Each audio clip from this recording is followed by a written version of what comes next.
નમસ્કાર મિત્રો, વિડીયોમાં તમારું સ્વાગત છે। જી હા મિત્રો, અત્યારે હાલના મોટાની મહત્વના સમાચાર સામે આવી રહ્યા છે। તો મિત્રો, સમાચારમાં વાત કરીએ તો રાજકોટમાં હચમચાવતા બે અકસ્માત। રાજકોટ શહેર તેમજ ગ્રામ્ય વિસ્તારમાં બે જેટલા અકસ્માતના બનાવમાં બે મહિલાઓના પોતાના પતિઓની સામે જ રોડ અકસ્માતમાં દમ તોડી દીધો હોવાની ગંભીર ઘટના સામે આવી છે।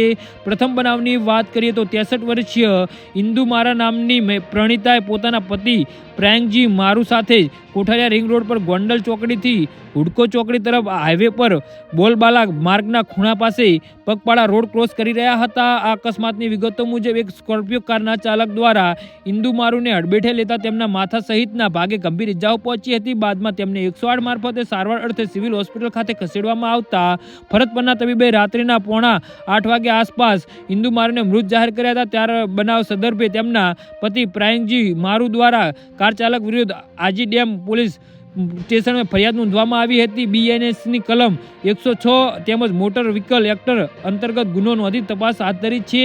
જી હા મિત્રો, તો આના વિશે તમારું શું કહેવું છે તો નીચે અમારી કમેન્ટ બોક્સમાં જરૂરથી જણાવજો અને અમારી YouTube ચેનલને સબસ્ક્રાઇબ કરવાની ભૂલતા નહીં।